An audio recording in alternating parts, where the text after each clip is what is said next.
Welcome to Expat Life Germany, the podcast about life in Germany as seen through the eyes of expats. I'm Sean Behrens. In this episode, I interview Laurie from USA, and she discusses moving to Germany when her German level was already pretty good, and how she became an English teacher and some of her experiences teaching English. We get into a great discussion about the English language and also the German language and what it means to learn a language. And, you know, if you're learning a language, doesn't mean you really understand the culture. We had a very interesting discussion about raising bilingual children. So take a listen. Laurie from USA discussing language issues and other things.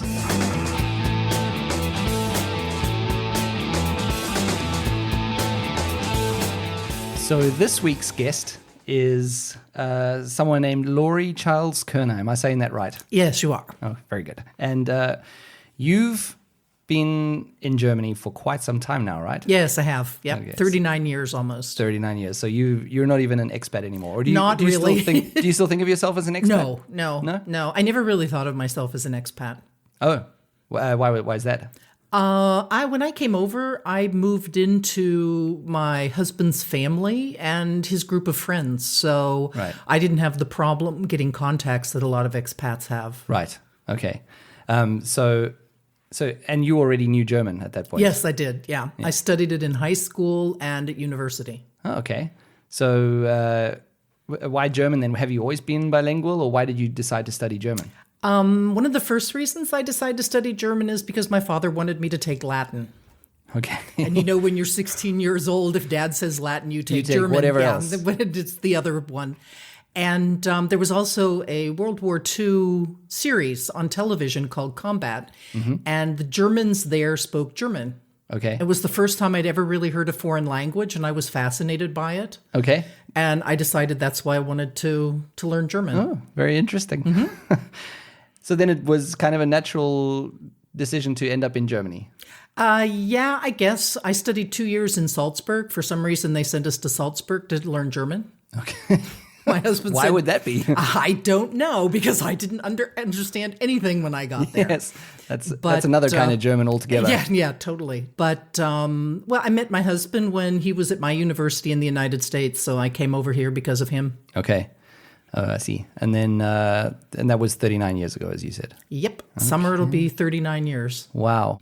So thanks for having me. We're in your living room here in Nuremberg. Mm-hmm. And I've gotten so accustomed living in Germany for so long that when you go into someone's house, the first thing that you do is take your shoes off, and sometimes you have Hausschuhe.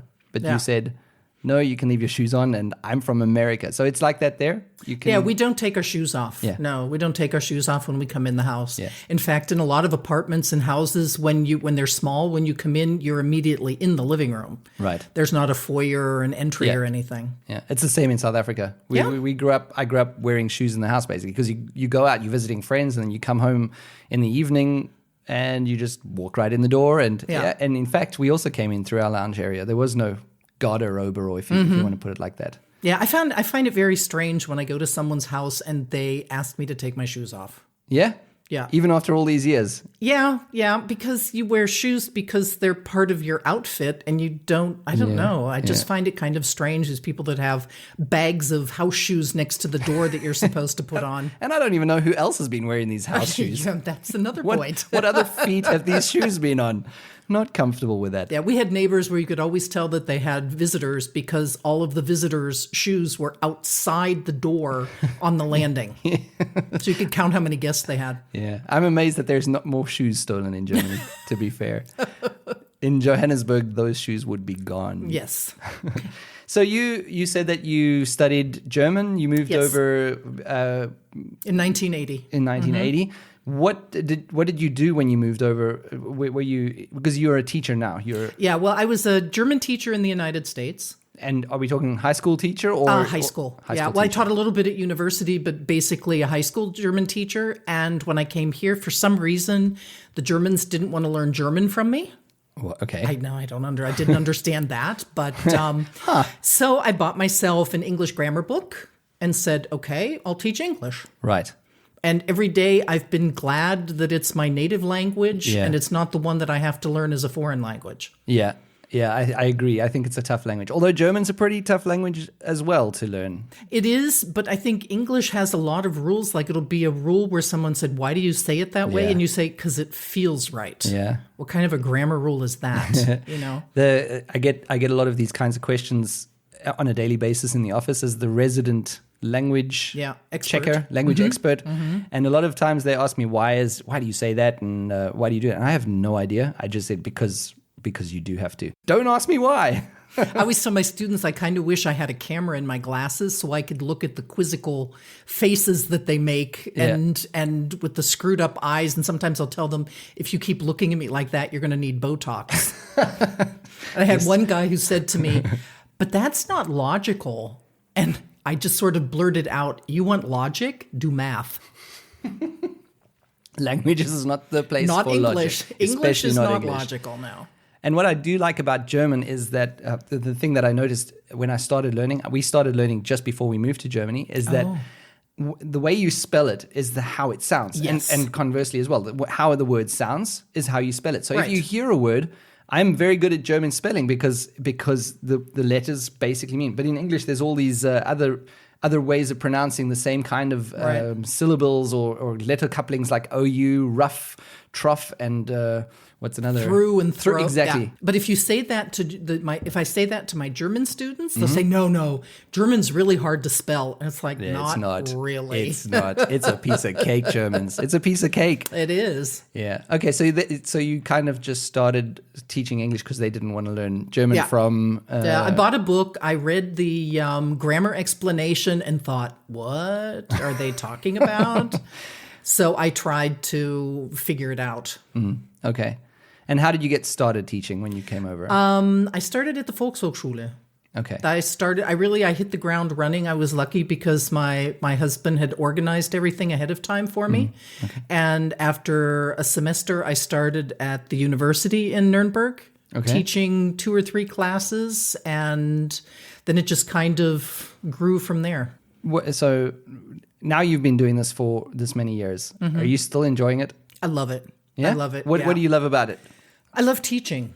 You can ask my daughters, they'll tell you I will teach anyone, anything, anywhere. Makes them roll their eyes a lot, and they say, get a piece of paper and pencil and I'll tell you about that. Okay. Oh God, Laurie's going again. Yes, Mom's Mom's going again. Yes.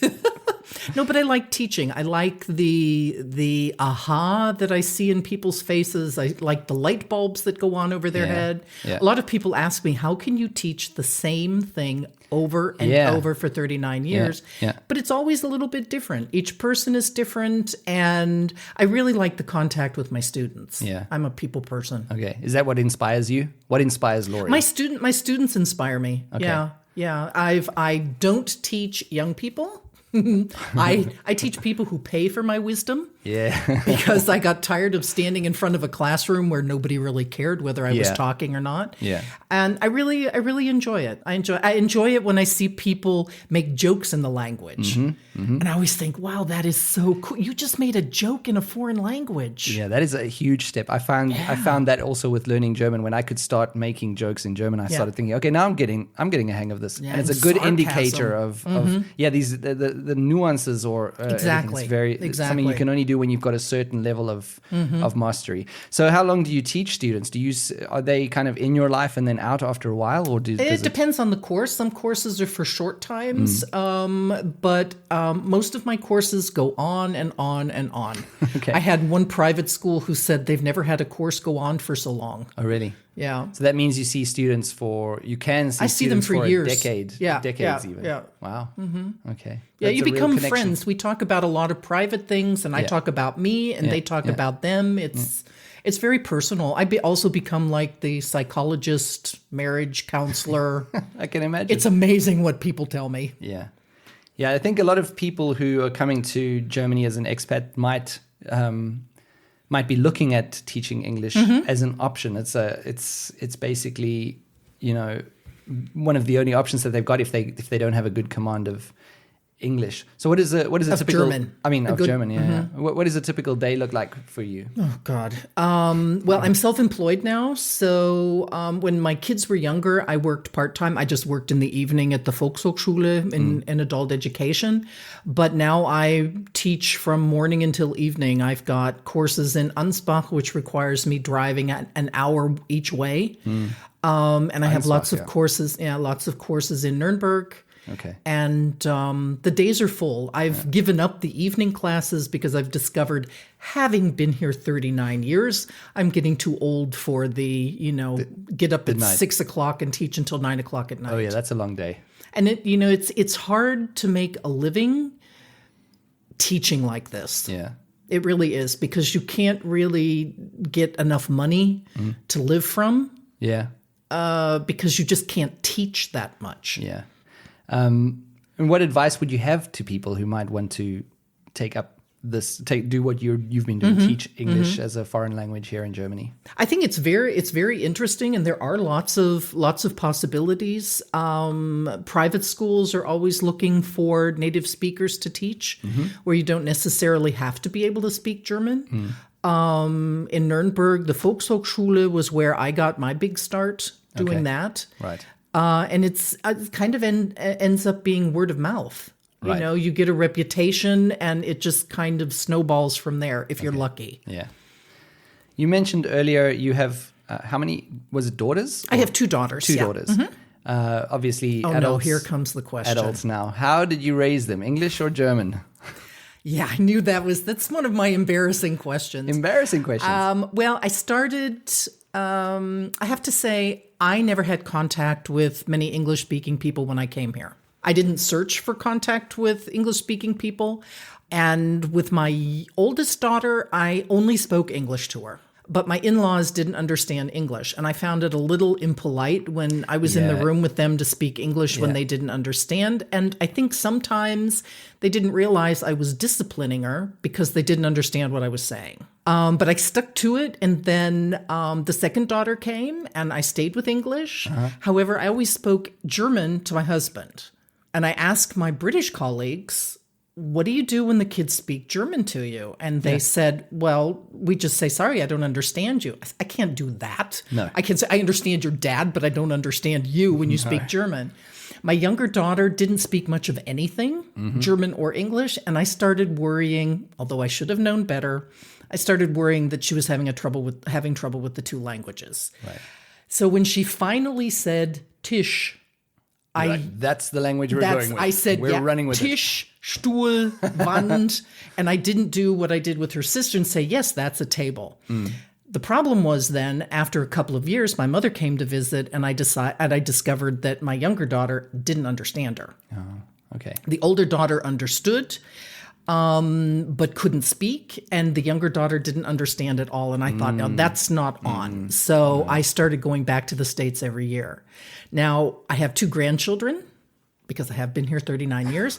Enough time to get grandchildren. Yes. And I started speaking only English to them. And it was really, really interesting, because my older grandson pointed to a bottle one time, and he said in German, Mama sagt Flasche, Grandma sagt, and I said bottle.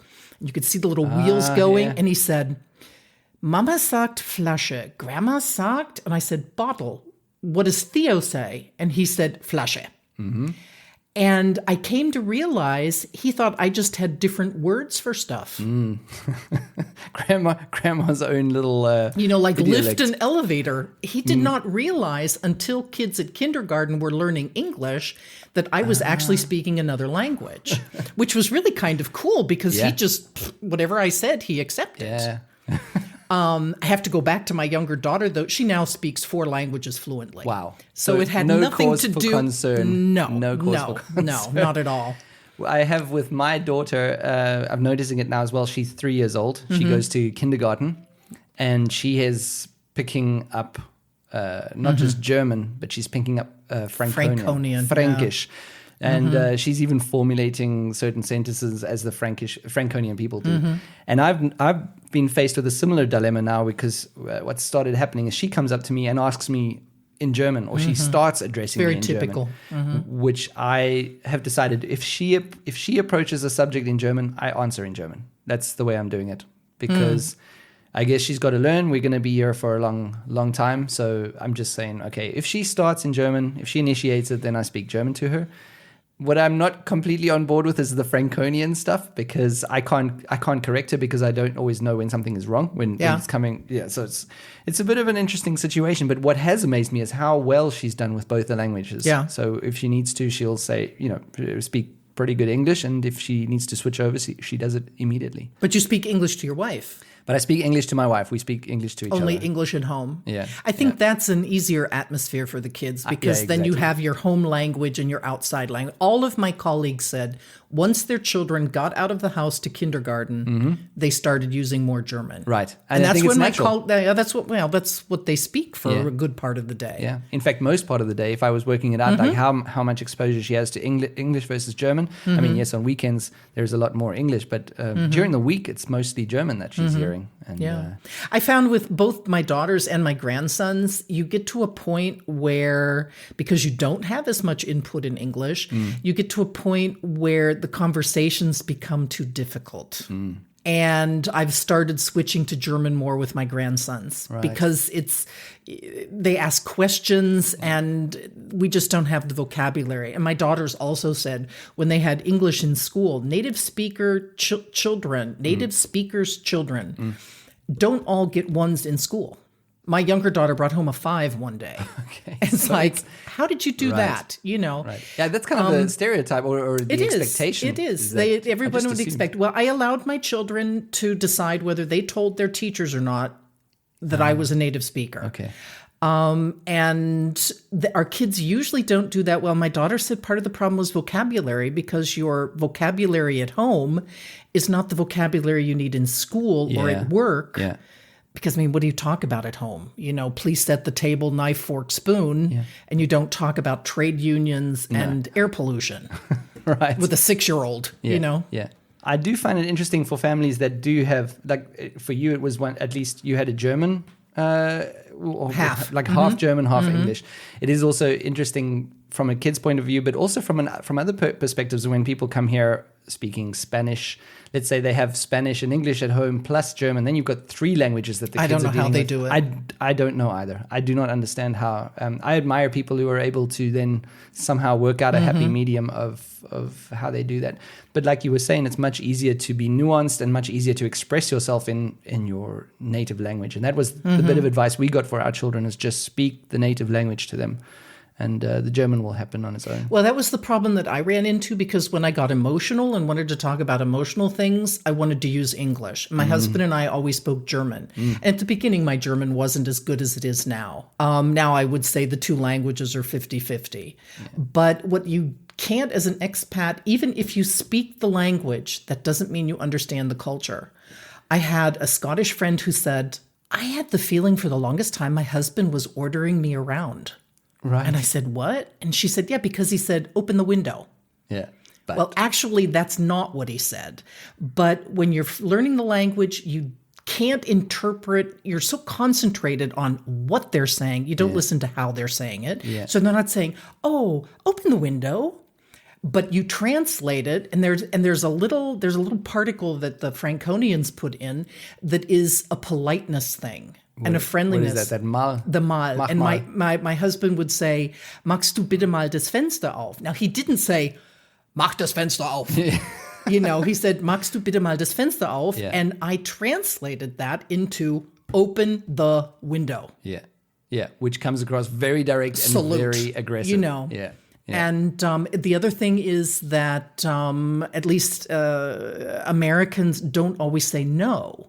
I often thought, what part of no did they not understand? And then I realized, I said, well, perhaps, maybe, I'm not sure if I can. I'm afraid it's not possible. And they go, yeah, but. It's like, well, I think I have yeah, but. It's like, and then you realize I never said N-O. Yeah, South Africans have a very, very similar, I think from a cultural perspective, South Africans are very similar to Americans in that we are very polite. Yeah. And exactly like you say, I found out pretty early on in my time in Germany when I was formulating emails.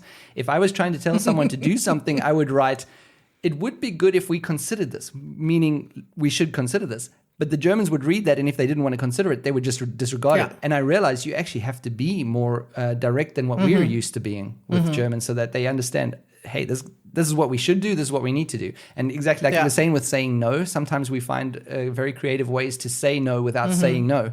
Yeah, well, I told my daughter one time, she was younger, and I said, "Would you please set the table?" in German. And she said no. And I thought, wait a minute, that's not in the inventory of answers to that thing. Excuse me. That was not a question. That was a polite request. Go set the table. Do it. Yeah, that's not a request. Yeah. But it's kind of like I try to tell my students, it's you translate the words, but you don't translate the culture. Yeah. Now, what you said was we're more polite. We aren't more polite. We just need more words to be polite. So don't be put off by when you come here by Germans, especially Franconia, that seemed they're very fond of saying themselves that they're too direct. But don't be put off by people being direct because that's part of their culture. That doesn't mean they're not polite. It just means we need a lot more words to get politeness out. Yeah.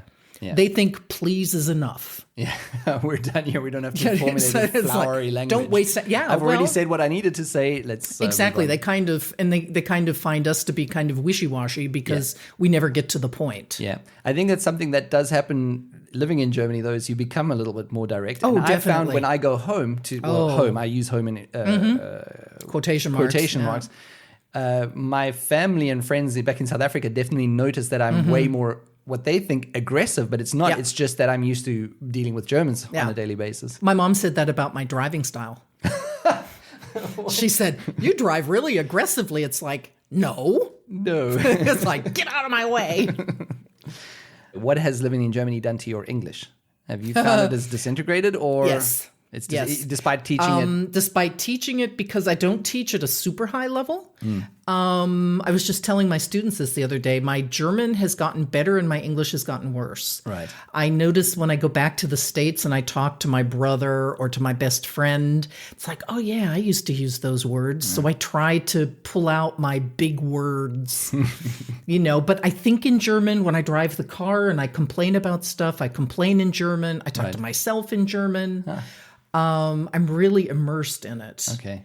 But it has, my English isn't as good. And sometimes I accept things in class that I shouldn't. I told my brother, I said, my German students are teaching me bad English. And he looked at me like only a younger brother could. And I said, well, for example, when my students say, I look forward to meet you, my brother, like you, my brother flinched. Yeah. I don't. I was like, And he said, what? Yeah. And I said, 99% of the people around me say, I look forward to meet you. You don't have to let it go, but you have to realize, oh, wait a minute, I have to correct that. And the word become, I don't even use anymore. It's just too complicated. Because I'm too unsure of it because I get my German and English mixed up. Okay. Wow. Yeah, I find exactly the same thing, and quite often I have also adopted some of the habits of my German colleagues because you just like you say, you hear it all the time. Yeah.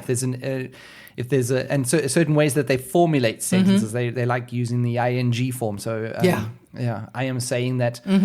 Well, the thing is, you understand your students. I mean, I can read their minds. I know what they want to say, and I know the mistakes they're going to make ahead of time. Right. And you have to be careful that you don't accept them. So I have to stop and tell myself or ask myself, would my brother understand them? Okay. And I'll tell them sometimes, I said, okay, I understood what you just said. I'm not sure my brother would. Yeah. And that's a big deciding factor. I like that. I need to find someone where I ask myself, would X understand that? Yeah. Well, but there have been studies done when you ask people who they speak English, non-native speakers, who they speak English to, 80% of the time they don't talk to native speakers. So they're speaking to other foreigners. As long as they understand each other, does it really have to be that accurate? Well, that's the thing. You cannot go around. You can't go around correcting them the whole day. No. It's just not a feasible Oh God, option. I'd get so tired with all the mistakes they make. No, I really have to say I really admire my students because after that, however many years they'd had, I couldn't speak German to save my life. We never spoke it. We translated it and we read it. Yeah. So I guess you're not what they would call a grammar Nazi in English then either. I am kind of like the grammar queen. I do grammar courses. I love teaching grammar. But you have to decide what the people really need. Yeah. If they just want to talk, it doesn't have to be perfect. Yeah. And there's a big discussion, and you have to ask your students what they want. Do they want accuracy or do they want fluency? Yeah. And that's why I ask myself, okay, that wasn't perfect, but would my brother understand them? Yeah. Yeah. And for most people, that's enough. It is enough. Interesting that you say that, because I found my German started improving in the beginning. It was very difficult to get to a certain point, but I only went to the next level of German when I just stopped trying to be accurate. When I just said, okay, I'm going to talk, and whatever articles I get wrong or whatever I say that's wrong, everyone's going to have to live with it. And suddenly there, my German actually started improving because I was speaking a lot more and saying a lot more things and just throwing it out there. And then I must say, I did like the Germans to correct me when I was learning. I don't anymore. Don't correct me, please. Really? No. I just no, want to say it's my as stuff. as far as I'm going to get. I tell my students, if you have to get good pronunciation, if your pronunciation is good, people will listen to you longer than if you have really good grammar, but fingernail on the blackboard pronunciation. That's good advice too. Yeah, and I think part of the problem is in school, we're penalized for every mistake we make. If you make a mistake on a test, you get a red mark. So people are afraid in speaking. They're afraid to make a mistake because in the past in school, you've always been penalized, and they have to realize you're not this isn't school. No, if I don't understand you, I say, excuse me, it's like, or I screw up my face, so I need Botox, But I tell my people, my German's not perfect. I use lots of de. Right. Which is not der or de. Yeah, I said the Germans fill in the blank. Yeah. You just have to speak fast enough and be able to have something that people want to listen to. Yeah. Yeah. And and part of that is being able to formulate it as naturally as you can. And if that means making a lot of grammatical errors, then so be it. Yeah. And I always tell my students, or anyone who speaks English as a native language, they are, when the Germans, I say, the native speakers of English are so glad that you are learning English so they don't have to learn German or French That's a good or point. Spanish. We'll forgive a lot. Yeah. Yeah, absolutely. And that's what you have to realize. And Germans will too. Yeah, they do. They really are, and a lot of them speak English. But when you ask about learning German and such, there are also tandem groups that people do where a German and an English speaker get together, and the German helps the English speaker with German, and the English speaker helps German. Those are ways. Yeah, lots of different ways. Lots of different ways, yeah. Yeah. I found as well, reading news articles, and I saw Deutsche Welle now also has an option where they have German articles, and then they produce an audio version of the German article. Cool. So, and then they also sometimes translate that to an English version. So you have the written article, you can listen to the audio version, and you can read the English article if you want to fully understand. So that helps a lot. There's so many more possibilities now. When I came here, like I said, 3 channels, no English, You really had to seek it out. And now, for my students learning English, or even native English speakers learning German, you can turn on How I Met Your Mother in German. And I tell them, it doesn't matter which direction you're going. Yeah. Watch it in your native language first, so you know what it's about. Yeah. You have to watch something that you're interested in. Yes. So if you want to learn German and you're not really interested in politics, don't pick out a politic article. That's true. Yeah, that's true. What I also did was watch some of my favorite movies that I knew inside out in English. So like Dirty Dancing and definitely. But those movies that I'd seen a subtitles. dozen times. Yeah, exactly. Put on the subtitles and watch it in German. As painful as it can be, though, to watch a movie that you hold so dear with these weird German voices and badly synchronized. You're like, oh my God. But it does help. If you know the movie inside out, it really, really helps with learning German. I think the problem with a movie is a movie's long. Yes. That's why I suggest sitcoms. Yeah. How I Met Your Mother is perfect. Yeah. Or Friends or whatever. Well, as a native speaker, though, you can't underestimate how difficult it can be to understand. Okay. Because there are lots of, when you're talking about learning English, there are lots of inside things that we think are really easy English, really isn't. And it's probably the same thing with the Germans, if you're trying to learn German. But there's so many possibilities now on YouTube and, it's just fantastic. And even apps that you can download on your phone, Duolingo, and there's dozens of apps that people can use. Mm-hmm. What advice would you offer new expats? I think one of the things that I would tell expats when they come over, especially if you're going to stay for a long time, my grandmother suggested this to me, and of course I didn't do it, kind of take notes about what you found different at the beginning. Yeah. Because I don't remember what I found strange. Yeah. What's also interesting is how normal things become after a period of time. There's some things that I'll never get used to, but there are some things that do become normal. Is that the biggest advice that you can give to expats coming over here? Is that the number one piece of advice that Laurie would give? I don't know. I don't think that would be the number one. I think people miss a lot when they don't try to get involved in the local culture. Yeah. And I don't mean wearing a dirndl and going to folk dance. But, even if it's doing a class at adult education, getting to know Germans, getting outside of the expat community. Right. Which is hard because you have to be able to speak the language. Yeah. It is hard. I found as well that the language was everything. And when I first got to Germany, it's very easy to stick to the expat groups. Mm-hmm. So you join the English groups in every city, or you have a circle of friends that you stick to. Mm-hmm. Not necessarily English, obviously, whatever your native tongue is. And then it's very difficult. You get very comfortable in those circles. So you need to make sure that you get out of it. But the only way that you can, I find. What we found is we made some connections with some Germans in the beginning, but it was very few, and it was very difficult to make those connections until we could speak better German. So I guess the thing is patience and just keep actively at it. Yeah, I'm kind of the wrong person to ask on that, because I came here being able to speak German, and I moved into a group of friends who are still my group. So you just went straight into the culture. I went straight into the culture. I could do it language-wise, and it was a fantastic group of people who accepted me for who I was. Don't underestimate the advantages, though, of being able, especially at the beginning, to speak to someone in your own language. Okay. I think you always need someone, because as good as my German was at the beginning, it wasn't my emotional language. Yeah. It comes back to exactly that you express yourself far better in English or your native tongue. Than in German. Yeah, Absolutely. and it's not to tell people don't have any contact with expats, but I think it was always necessary for me to have one person where I could just talk without having to think of articles and grammar and all of that. Yeah.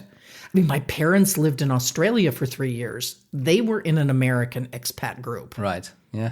Because the Australians were hard to understand. Well, that is kind of like another language. It was totally another language, I stopped asking the bus drivers questions because they understood my English. Right. I never understood the answer. Well, Laurie, this has been... Well, Sean. Well, that's my finishing off the interview voice. This has been an amazing chat. I think there's been a lot of interesting things about learning language, about teaching language, much more than I was thinking. I told you I teach anyone, anything, anywhere. Yeah. Very cool. Thanks so much for joining. Certainly, I enjoyed it. It was fun. I absolutely loved that chat with Laurie. It is one of the great things that I love about the podcast, even though I'm only 6 episodes in. Something that I've noticed is the kind of conversations that I have with people that I wouldn't ordinarily have. I know Laurie. I've known her for maybe a year and a half, and yet I got so much out of the conversation with her. I learned so much from her and related to so much of what she said, and yet it's not a conversation I would have had if it were not for this podcast. So it's one of the things that I value about this podcast is the kind of discussions that I'm able to have with expats. It's been so inspiring so far. Speaking of the podcast, subscribe to it, listen to it, give me feedback. I need feedback. I'd love to know if you're listening to the podcast, what you're thinking of it, and most importantly, what can I do better? Or do you have ideas for topics that I can cover? Maybe there's a question that you have. Get in touch. Let me know what you want to hear on the podcast. Next week, I will speak to the founder of a startup here in Germany, and he takes me through what it's like to start a company in Germany, and we discuss a few things about his home country of India. It's also a very inspiring and interesting conversation. So join me next week when I talk to RV from India.